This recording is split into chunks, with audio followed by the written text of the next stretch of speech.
Naranasan mo na bang ibigay ang lahat? Nagpakumbaba ka, nag-effort, laging nandyan kapag kailangan kanila. Pero sa kabila ng lahat, parang hindi ka pa rin nakikita. Parang ikaw pa rin ang laging huling naiisip. Ikaw yung palaging nagbibigay ng tulong. Pero kapag ikaw na ang nangangailangan, tila wala kang matakbuhan. Masakit, nakakapagod, nakakadrain. Yung tipong kahit anong kabutihan ang gawin mo, parang kulang pa rin. Lalo na kung galing sa mga taong malapit sa'yo, kaibigan, pamilya o maging sa relasyon.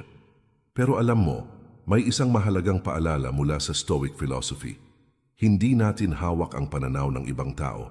Hindi natin kontrolado kung paano nila tayo tinitingnan, kung paano nila tayo pinahahalagahan. Kaya kung doon natin ibabase ang sariling halaga natin, madalas tayo rin ang masasaktan. Pero may maganda akong balita. May paraan para makita ng mga tao ang tunay mong halaga at hindi mo kailangang magmakaawa para dito. Ang sikreto, simulan mong itaas ang sarili mong pamantayan. Baguhin mo kung paano ka nagre-responde, kung paano mo pinapahalagahan ang sarili mo. At kapag ginawa mo ito, mararamdaman ng ibang tao ang pagbabago. Sila mismo ang lalapit at magbibigay ng atensyon na dati mong inaasam. Sa video na ito, ibabahagi ko sa iyo ang siyam na makapangyarihang sikreto na ginagamit ng mga taong marunong magbigay halaga sa sarili. Mga sikreto kung bakit sila nagiging prioridad ng iba. Kahit hindi nila ito hinihingi. Pero tandaan, mahalaga ang bawat hakbang. Kung may malaktawan ka, baka hindi mo maramdaman ang buong epekto. Kaya kung handa ka na para sa pagbabago, tara, simulan na natin. Number 1. Iparamdam mong may kakayahan kang lumayo. Isa sa pinakamabisang paraan para makita at pahalagahan ka ng ibang tao ay ang maiparamdam sa kanila na hindi ka palaging nandyan, na kaya mong lumakad palayo kung kinakailangan. Bakit ito epektibo? Kasi likas sa tao na mas natatakot silang mawalan ng bagay na mayroon na sila kaysa ma-excite sa kung ano ang maaaring dumating. Kapag alam nilang palagi kang nandyan, hindi nila mararamdaman ang urgency na ingatan ka. Kumbaga, kung sigurado silang andyan ka lang palagi, nagiging kampante sila at kadalasan dito nagsisimula kang baliwalain. Pero kapag unti-unti nilang nararamdaman na hindi ka na ganoon kadaling maabot, doon nila marirealize kung gaano ka kahalaga sa buhay nila. Isipin mo ito. Parang isang bagay sa bahay na araw-araw mong nakikita. Habang nariyan, parang wala lang. Pero kapag bigla itong nawala, saka mo mapapansin kung gaano ito kahalaga at kung gaano mo pala ito namimiss. Ganito rin sa mga relasyon. Kapag ikaw ay palaging available, madaling kausapin, at laging handang tumulong, nagiging predictable ka, at ang predictable kadalasan hindi gaanong pinapansin. Kaya minsan kailangan mong gumawa ng puwang. Paano ito gawin? Una, magbigay ng distansya. Bawasan ang pagbibigay ng update. Huwag agad mag-reply sa bawat mensahe. Iparamdam mong mayroon kang sariling mundo na hindi lang umiikot sa kanila. Ikalawa, maging abala sa sarili mong buhay. Mag-invest ng oras sa iyong mga pangarap, hobby at mga bagong karanasan. Makipag-bonding sa ibang tao, matutong mag-enjoy sa sariling company. Kapag nakita nila na masaya ka at buo ka kahit wala sila, mas lalo silang maiintriga sa iyo. Ikatlo, ayusin ang iyong personal na routine. Piliin mong unahin ang sarili mong kaligayahan at kalusugan, physically, mentally, emotionally. Kapag nakita nila ang positibong pagbabagong ito, kusa silang mapapaisip, ano ang nangyari? Bakit parang nag-iba siya? At kapag natanong na nila ito, ibig sabihin napansin na nila ang pagkawala mo. Pero tandaan, huwag sobra. Ang layunin mo ay hindi para manipulahin o gawing larong pang-isipan ito. Ang goal mo ay maturuan silang pahalagahan ka sa tama at makataong paraan. Minsan kailangan mong umatras ng kaunti para makita nilang ikaw ay hindi laging nariyan. At doon nila marirealize ang tunay mong halaga. Isang paalala, kapag kahit konting paglayo ay hindi nila alintana, maaaring hindi ka talaga ganoon kahalaga sa kanila. Pero kapag sa kaunting distansya pa lang ay hinahanap ka na nila, ibig sabihin mahalaga ka. At iyan ang unang hakbang para sa isang relasyon na may tamang pagpapahalaga. Number 2, huwag kang laging available. Piliin mong magkaroon ng sariling mundo. Alam mo ba kung bakit minsan parang hindi ka binibigyan ng sapat na halaga ng ibang tao? Dahil palagi kang nandyan, palaging handa, palaging present. At sa totoo, lang kapag alam nilang kahit kailan pwede ka nilang tawagin. Mas madali ka nilang baliwalain. Isipin mo ito. Araw-araw kang kumakain ng kanin, pero hindi mo ito pinapansin. Pero kapag may paborito kang pagkain na minsan mo lang matikman, mas naaalala mo, mas na-enjoy mo, at mas pinahahalagahan mo. Ganito rin sa relasyon. Kung palagi kang nandyan, nawawala ang excitement, nawawala ang sense of value ng presensya mo. Kaya kahit gaano ka pa ka-sincere, ka-loyal o kabait, kung palagi kang available, hindi ka nila matutunang unahin. Paano mo ito mababago? Una, maglaan ng oras para sa sarili mo. Hindi mo kailangang laging nakasubaybay kung kailan ka nila tatawagan o kukontakin. Ibigay mo ang oras mo sa mga bagay na nagpapasaya sa'yo. Pamilya, kaibigan, hobbies, passion, at mga personal mong pangarap. Kapag nakita nilang may sariling direksyon ang buhay mo, marerealize nila na hindi lang sila ang sentro ng mundo mo. Ikalawa, magtakda ng malinaw na boundaries. Kung sanay sila na kahit anong oras mag-message ay sasagot ka agad, panahon na para baguhin ito. Hindi mo kailangang maging bastos, pero iparamdam mong may hangganan ang accessibility mo. Halimbawa, kapag oras mo na para magpahinga, ilayo ang telepono. Sagutin mo sila sa tamang oras, sa oras na handa ka na. Ikatlo, huwag kang palaging yes. Kapag lahat ng pabor, imbitasyon o request ay agad mong tinatanggap, nawawala ang excitement. Matuto kang tumanggi kung kinakailangan. Hindi mo kailangang i-please ang lahat. Kapag natutunan mong sabihin ang hindi muna, matututo rin silang irespeto ang oras at desisyon mo. Ikaapat, iparamdam mong abala ka sa sariling pag-unlad. Hindi mo kailangang i-post lahat sa social media. Pero kapag nakikita nilang may ginagawa ka, may mga layunin kang tinutupad at masaya ka sa sarili mong progreso, mas lalo silang mahuhumaling na maging bahagi ng mundo mo. Ano ang nagiging epekto nito?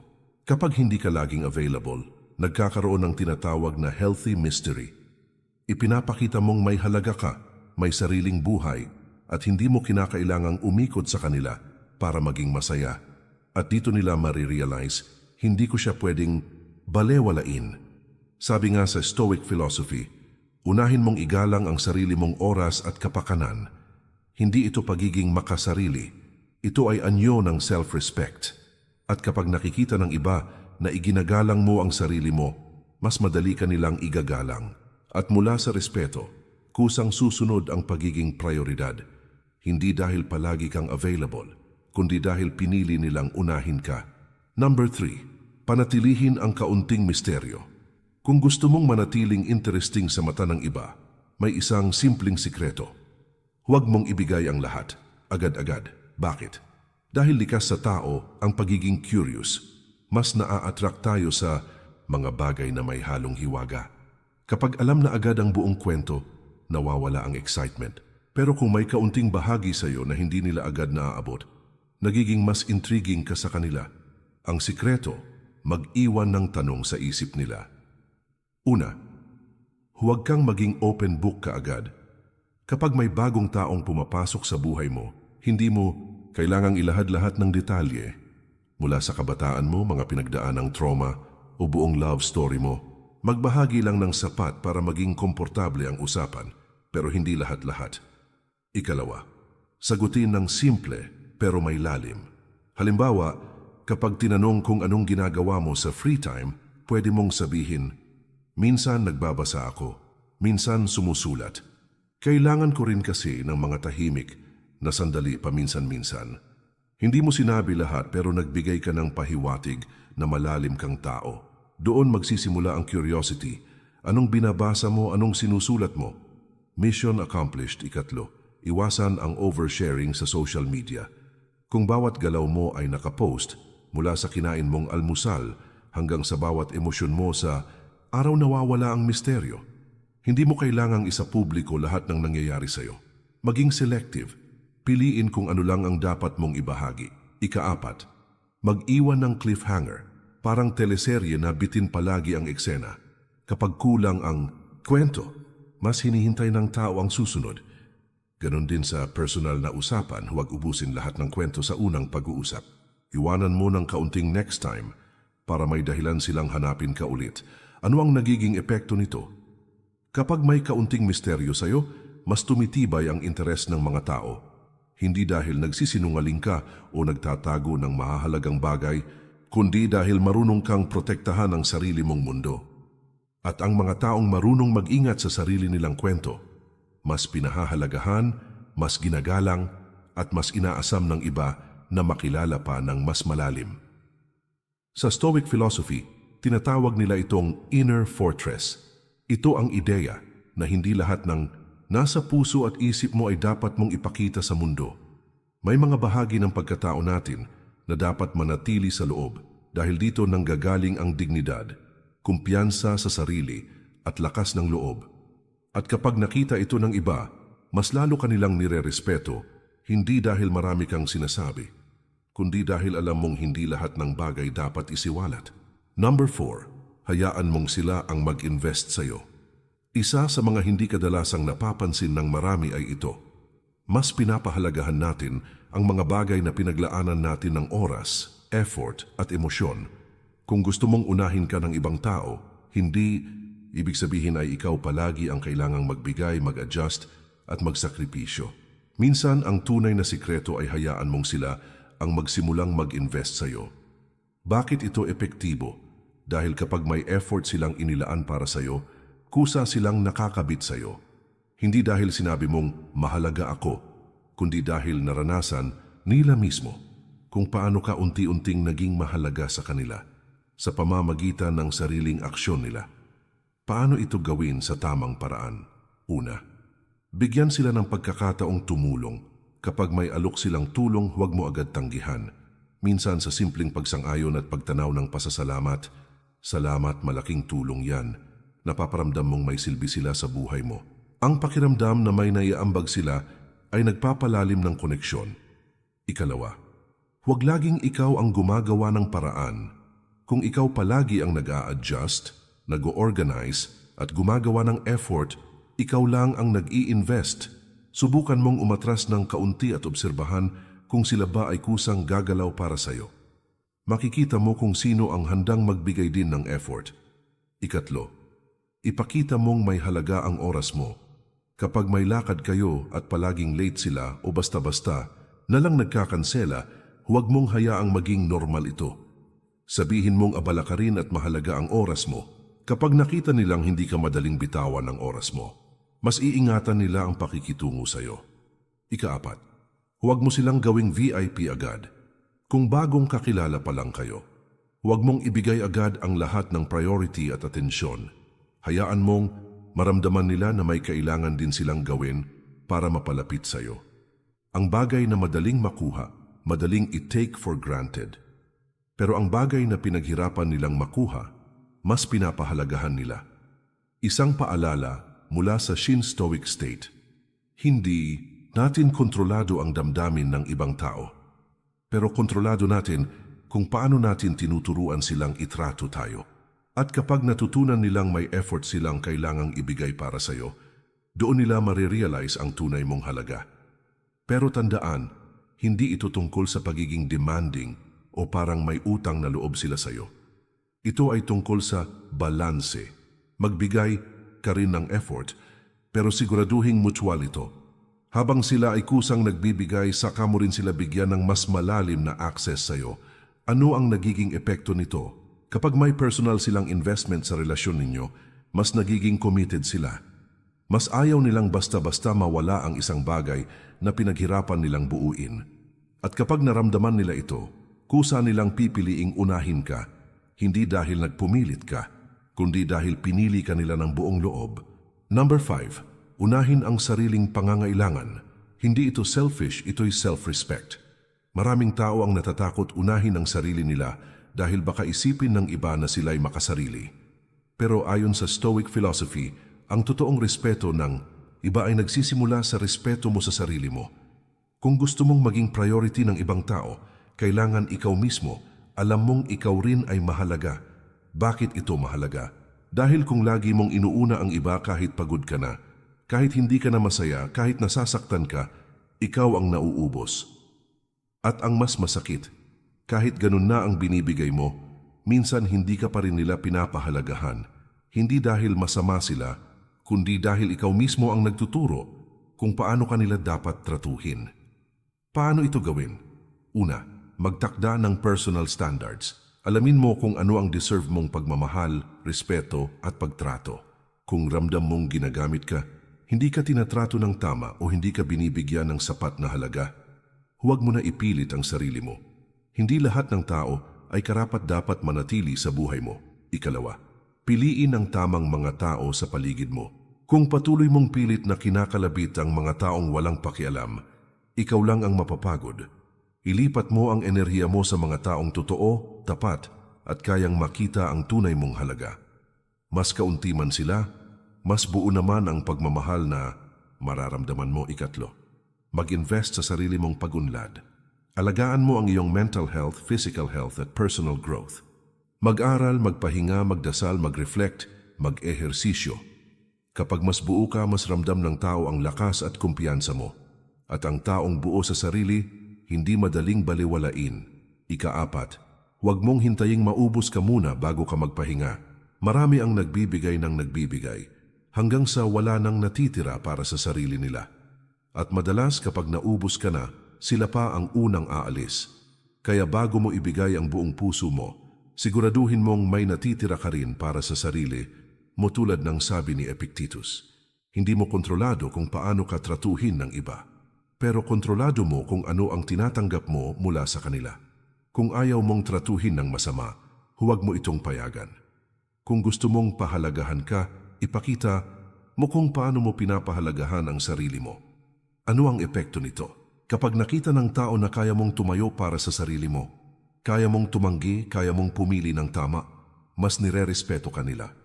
At kapag may respeto na sila, natural ka nilang uunahin, hindi dahil kailangan mong ipilit, kundi dahil alam nilang karapat-dapat ka. Ito ay hindi pagiging matigas ang puso. Hindi ito pagiging makasarili. Ito ang tinatawag na totoong malasakit sa sarili. At kapag buo ka na sa sarili mo, mas kaya mong magmahal at magbigay ng totoo at wagas. Number 6, huwag mong gawing sentro ng mundo mo ang isang tao. Isa sa pinakamadalas na pagkakamali ng marami, lalo na pagdating sa relasyon, romantic man, kaibigan o pamilya, ay ang gawing buong mundo ang isang tao. Lahat ng oras mo, ng atensyon mo, ng enerhiya mo, umiikot sa kanila. At ang masakit, kapag sila'y lumayo o nagbago, parang gumuho na rin ang mundo mo. Pero narito ang mahalagang katotohanan. Ang mga tao ay mas naa-attract sa mga taong may sariling mundo. Mas hinahangaan natin ang mga taong may sariling direksyon, sariling layunin, at hindi nakatali sa validation ng iba. Bakit delikado kapag ginawa mong sentro ng mundo mo ang isang tao? Una, nakakababa ito ng value mo. Kapag halatang-halata na sila ang inuuna mong lahat, nawawala ang hamon. At kapag walang hamon, nawawala rin ang excitement at appreciation. Natural na hinahanap ng tao ang balance, ang taong kayang mahalin, pero hindi desperado. Ikalawa, nakakasakal ito. Kahit pamahal ka ng isang tao, kapag pakiramdam nila na sila ang tanging dahilan ng buhay mo, nagkakaroon ng pressure. At kapag nasakal, madalas lumalayo. Ikatlo, nawawala ang sarili mong pagkatao. Kapag lahat ng kilos mo ay nakadepende sa kanila, unti-unti mong nakakalimutan kung sino ka. Nagiging extension ka na lang ng buhay nila, imbes na ikaw ay may sariling direksyon. Ano ang dapat mong gawin? Una, balikan ang sarili mong mga pangarap. May mga layunin ka rin, may mga pangarap kang naisantabi. Simulan mong ibalik ang atensyon sa mga bagay na magpapalago sa iyo. Hindi lang sila ang dahilan ng kaligayahan mo. Ikaw mismo ang susi sa sarili mong tagumpay. Ikalawa, gumawa ng sarili mong routine. Hindi kailangang nakadepende sa availability nila ang buong araw mo.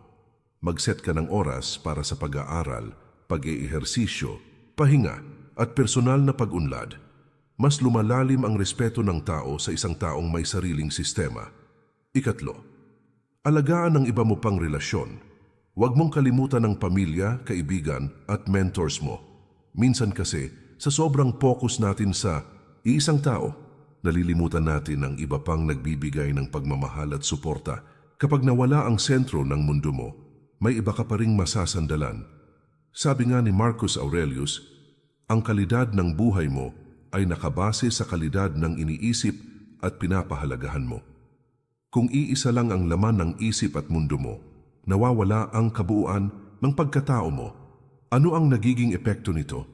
Kapag nakita nilang kaya mong mabuhay ng buo, masaya at kontento kahit hindi sila palaging nandyan, mas lalo silang maa-attract sa'yo. Mas gugustuhin ka nilang piliin, hindi dahil kailangan mo sila, kundi dahil kaya mong maging buo kahit wala sila. At iyon ang totoong halaga. Ang taong buo sa sarili ay mas pinapahalagahan ng iba. Number 7. Tigilan ang palaging ikaw ang nauuna. Napansin mo ba na sa ilang mga relasyon o pagkakaibigan, ikaw na lang palagi ang nauunang magparamdam? Ikaw ang unang nagme-message, unang kumakamusta, unang nag-aaya. Pero kapag ikaw ang tumigil, parang wala lang sa kanila. Walang effort, walang pagkilos. Masakit pero ito ang realidad. Kapag ikaw palagi ang nauuna, nasasanay sila na hindi na kailangang mag-effort para sa'yo. Kapag isang tao ay nasanay na ikaw lagi ang nag-a-adjust, unti-unti kanilang tinuturing na option, hindi priority. At sa pagdaan ng panahon, nawawala ang balanse sa relasyon. Ikaw ang bigay ng bigay, sila ang tanggap ng tanggap. Ano ang dapat mong gawin? Una, mag-step back. Hindi mo kailangang mag-silent treatment para manakit. Ang ginagawa mo ay isang pagsubok. Kapag hindi ka nagparamdam, kikilos ba sila? Kahit kaibigan, pamilya o partner, ang taong totoong may malasakit, gagawa at gagawa ng paraan para kumonekta sa'yo kahit hindi ikaw ang unang kumilos. Ikalawa, punuan mo ang sarili mong mundo. Imbes na abalahin ang sarili sa paghihintay ng reply o pag-iisip kung ano ang susunod mong sasabihin, ilagay ang oras mo sa mga bagay na magpapalago sa'yo. Magbasa, mag-aral, mag-ehersisyo, magdasal at tuparin ang personal mong mga pangarap. Kapag ikaw ay patuloy na lumalago, kahit wala silang reply, ikaw pa rin ang panalo. Ikatlo, basahin ang pattern.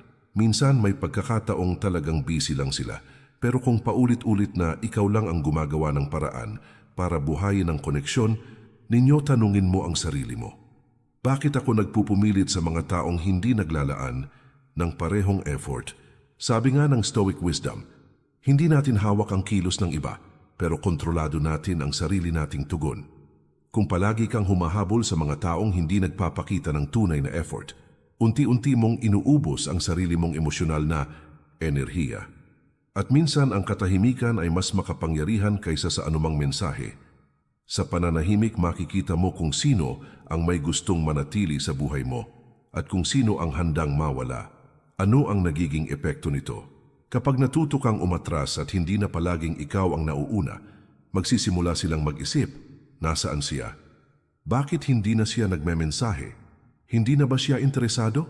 At doon nagbabago ang dynamics. Mula sa pagiging ikaw ang laging naghahabol, ikaw na ngayon ang kanilang hahanapin. Sa huli, ang taong hindi takot umatras ay mas nirerespeto at mas pinapahalagahan. Number 8. Gawin mong ikaw ang source ng sarili mong kaligayahan. Isa sa pinakamakapangyarihang sikreto kung bakit nagiging priority ka ng ibang tao ay ito. Matutong maging masaya kahit mag-isa. Bakit? Dahil ang taong marunong pasayahin ang sarili ay hindi kailanman nagmumukhang desperado. At tandaan, desperation repels, independence attracts. Kapag nakadepende ang kaligayahan mo sa ibang tao, sa kung kailan ka lang nila papansinin, kakausapin, o bibigyan ng atensyon, unti-unti mong ibinibigay ang kontrol ng emosyon mo sa kanila. At sa tuwing hindi nila maibibigay ang inaasahan mo, babagsak ang mood mo, manghihina ka at mawawalan ng gana. Pero sa Stoic philosophy, may simpleng prinsipyo. Ang kaligayahan ay hindi nanggagaling mula sa labas. Ito'y nagmumula sa loob. Paano mo ito maisasabuhay? Una, alamin kung ano ang nagpapasaya sa iyo na hindi nakadepende sa iba. Magbasa ng mga aklat na nagbibigay inspirasyon, mag-ehersisyo at palakasin ang katawan. Magsulat para mailabas ang iyong damdamin at ideya. Maglakad nang mag-isa at maramdaman ang katahimikan ng paligid. Gawin mong bahagi ng iyong araw ang mga simpleng bagay na ito. Ito ang mga kayamanang hindi kayang bawiin ni Numan. Ikalawa, maglaan ng intentional me time. Hindi mo kailangang maging abala palagi para sa iba. Maglaan ng kahit 30 minuto bawat araw na ikaw lang. Walang cellphone, walang social media, walang distraction. Doon mo makikilala ang sarili mong boses at matutuklasan ang kaligayahang hindi nakasandal sa atensyon ng iba. Ikatlo, putulin ang mindset ng hindi ako buo kung wala siya. Hindi ka kulang. Ang halaga mo ay hindi nakatali sa presensya o approval ng ibang tao. Kapag iniisip mong hindi ka kumpleto hanggat wala sila, sinasayang mo ang sariling kapangyarihan mong maging masaya. Ikaapat, gumawa ng personal na mga layunin. Magkaroon ng sariling direksyon sa career, sa pag-aaral ng bagong skill, sa pagpapalago ng negosyo o simpleng self-improvement. Ang taong may sarili niyang pangarap ay may sariling liwanag. At kapag nakita ng ibang tao na kaya mong umusad nang hindi umaasa, mas lalo kanilang pinapahalagahan. Sabi ni Seneca, "The greatest freedom is to no longer need anyone else to make you happy." Kapag nahanap mo ang joy at peace mula sa loob ng sarili mo, wala nang makakabasag sa'yo. Kahit sino pa ang mawala, buo ka pa rin. Ano ang epekto nito? Kapag masaya ka sa sariling buhay mo, nagiging natural kang magnet sa atensyon ng iba. Bakit? Dahil hindi mo sila kinukulit. Hindi ka humihingi ng validation. Hindi ka nangangailangan ng approval. Ang aura ng isang masayang tao ay mahirap hindi mapansin. Kapag buo ka na mag-isa, mas gugustuhin ka nilang piliin. Number 9, matutong umalis kung kailangan. Ito marahil ang pinakamahirap, ngunit isa rin sa pinakamakapangyarihang hakbang. Ang kakayahang lumayo kapag hindi ka na pinapahalagahan.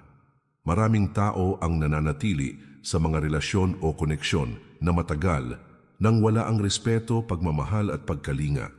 Dahil natatakot silang mawalan, natatakot silang mag-isa, o umaasa pa rin na magbabago ang sitwasyon. Ngunit ayon sa Stoic philosophy, hindi natin kontrolado ang kilos ng ibang tao, pero kontrolado natin kung mananatili tayo sa isang sitwasyong hindi na tama. Bakit kailangang matutong umalis? Dahil sa bawat pananatili mo sa maling lugar, unti-unti mong binabawasan ang halaga ng sarili mong pagkatao.